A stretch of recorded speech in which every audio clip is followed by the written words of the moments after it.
Deputado Dalmo, esse é um debate importante, nós temos que fazer com muita serenidade. Nós sabemos que a questão da Previdência é um tema que pode sempre deverá ser debatido, até pelas mudanças que ocorrem, mudanças de expectativa de vida, mudanças da sociedade.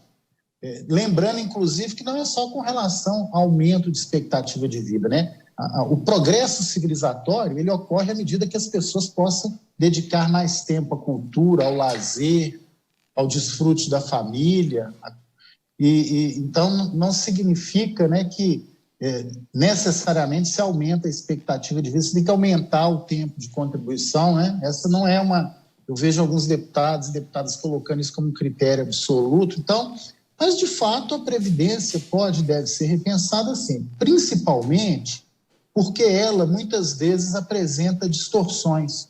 Como a própria política tributária em nosso país apresenta distorções. No Brasil, infelizmente, os tributos, no caso da política tributária, são regressivos.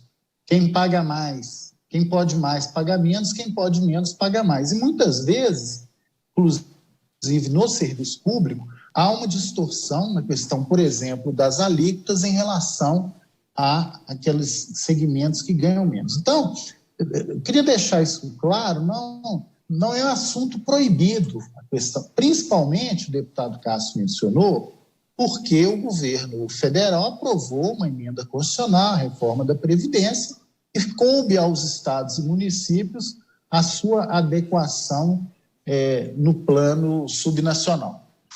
Agora, nós temos que entender o momento que a gente está vivendo, né?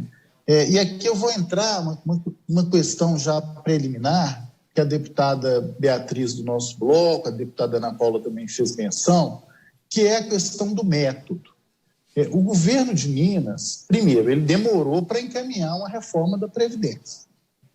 Eu até esperava que o querido líder do bloco, o deputado Gustavo, ele poderia falar assim, não, o governo demorou porque ele discutiu muitos meses a proposta com os sindicatos, né? Aí a gente até entenderia a demora, né? O governo gastou um tempo grande ouvindo todas as categorias, matéria polêmica, foram inúmeras reuniões, criou um fórum sindical para debater questões da Previdência, mostrar os cálculos atuariais, né? Então ele demorou muito, mas a proposta chegou aí na Assembleia, já bem consensuada entre os sindicatos. Mas não foi isso, né?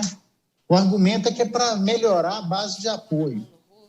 Olha, coincidiu com a pandemia. Eu também não vou fazer aqui nenhuma teoria conspirativa, né? De que ele aproveitou desse momento, esperou o momento, né? Até porque a pandemia nenhum de nós esperávamos. Agora, o fato é que agora faltam 2 ou 3 semanas para o início do recesso parlamentar, estamos com limitações, trabalho remoto, o governo não procedeu nenhum debate com as entidades dos servidores, existe uma portaria que prevê para 31 de julho a adequação de alíquotas. Então, eu já queria aqui deixar uma proposta, né? Para o novo líder de governo que está nos acompanhando, para o líder do bloco de governo, que desempenhou muito bem a interinidade nesse período, o deputado Gustavo Valadares, para o vice-líder, deputado Guilherme da Cunha. O governo do Estado, tão bem relacionado com o presidente Bolsonaro, ele pode e deve cobrar do governo federal, solicitar do governo federal o adiamento do prazo do dia 31 de julho. A Confederação Nacional dos Municípios já fez isso. Tem prefeitos entrando na justiça, como São Bernardo do Campo, porque quando o governo federal fez essa portaria, não havia pandemia. O trabalho do legislativo, e aqui eu parabenizo o presidente Agostinho Patrus, a mesa diretora, nós estamos com funcionamento político de isolamento social, mas ele tem limitações, nós sabemos disso.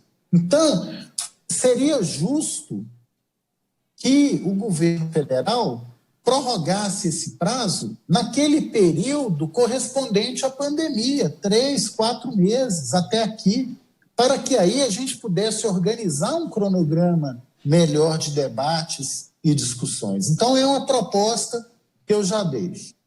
Como às vezes o governador parece que tem assim, um certo receio de colocar questões relevantes para o presidente, como na questão do isolamento social da Covid, como na questão da própria ausência de coordenação nacional, nós dizíamos isso lá atrás, há 3 meses atrás, falta coordenação nacional para a pandemia. O governador ia lá em Brasília e elogiava o desempenho.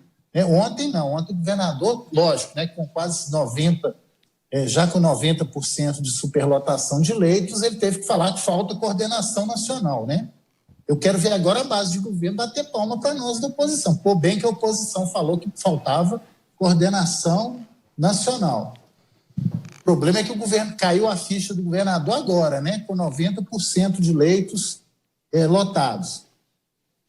Como, por exemplo, o governador tinha que cobrar do presidente que só 29,8% de leitos foram habilitados para a Covid em Minas. Então, mesmo com essa conivência do governador com o presidente, pelo menos no caso da Previdência, a gente podia solicitar ao governador, peço o empenho dos líderes, para que ele peça a expansão desse prazo. Agora, vamos imaginar que o governador nem pedir vai, ou que ele peça, mas o Paulo Guedes fale que não, quem manda lá na política econômica. Aí, vamos ser muito claros, o governo encaminhou uma proposta muito mais ampla do que aquilo que é exigido pelo prazo. Esse é o problema, deputado Dalmo. O prazo exige para adequação de alíquotas. Então, por exemplo, alterações estatutárias, coisa que mexe com férias-prêmio, licença-prêmio, advérbio, adicional desempenho, trintenário, isso não é matéria previdenciária. Ao colocar no texto essas questões, contribui para não discutir, não aprovar nada. Eu vou repetir aqui com todas as letras em nome do bloco. Se quiser aprovar tudo, não vai aprovar nada, porque é impossível discutir tudo nesse momento.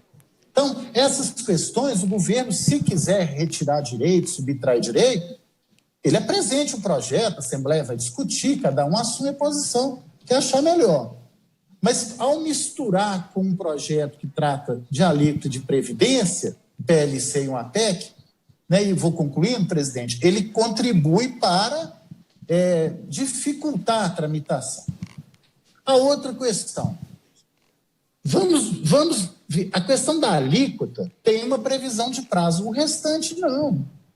Então, a minha proposta é uma proposta ao presidente Dalmo, a deputada Celis mencionou, a retirada dos projetos é do governador. A gente pode votar a favor ou contra. Mas a CCJ pode ter um importante papel. Eu acho que nós deveríamos fatiar os projetos, independente de prorrogação do prazo, independente dos acordos, vamos fatiar. Um vai tratar de alteração estatutária, o outro vai tratar de questões da Previdência, regra de transição, idade, contribuição, tempo mínimo, pensões, e o terceiro vai tratar de alíquotas. Aí, se o governador não conseguir prorrogar o prazo, se não entrar na justiça e a Assembleia tiver que se posicionar, é lógico que aí também tem um jogo político. A Assembleia, eu sei que muita gente vai querer fazer jogo político. Olha, se a Assembleia não aprovar, não vai ter dinheiro para os municípios, não vai ter repasse. Não já está tendo repasse para Minas, não. Nem leito de Covid eles estão habilitando. Mas a Assembleia também não vai ficar com essa carga pesada nela. Então, nós temos que organizar um calendário, aí nós temos que discutir com os sindicatos esse assunto de maneira também transparente, de maneira sincera, para que a gente sente em cima, porque também eu concordo com a progressividade. Eu acho melhor a progressividade do que a alíquota única, para tudo. Agora, essa progressividade está muito tímida. Olha, o servidor que ganha 1 salário, 2 salários, que vai ter aumento de alíquota, lá no bolso dele significa redução salarial. Sabe o que significa? Confisco salarial. O nosso bloco não vai votar confisco salarial de quem ganha pouco. Então, nós temos que achar um equilíbrio. Então, presidente, A questão não é de se furtar a discutir Previdência. Mas será? Eu ouvi o deputado Gustavo Valadares falando que o governos do... Lógico, tem governadores que estão cumprindo a legislação, mas não foi no meio da pandemia, em 3 semanas, que eles discutiram Previdência, e foi com envolvimento dos sindicatos. Envolvimento não significa que os sindicatos vão aprovar tudo, vão concordar com tudo. A gente sabe que não é assim na vida e nem na política. Mas o método, o princípio da escuta, o fundamento, eu ouvi a deputada Ana Paula falando, olha, nós não temos... Os dados que embasam a proposta da Previdência não foram disponibilizados para os deputados. Nós vamos um voo cego, nós vamos votar sem saber dos dados, um assunto tão complexo como Previdência. Então, estou sendo muito sincero, honesto, já falei isso na reunião de líderes.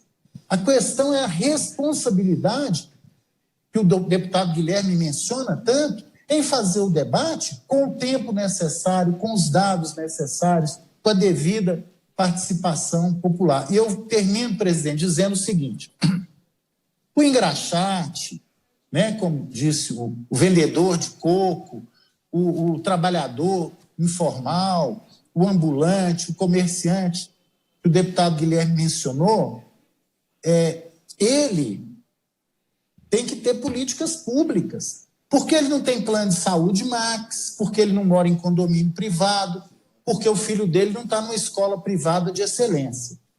E aí, o servidor público que cuida dessas pessoas, das políticas públicas, precisa ser valorizado.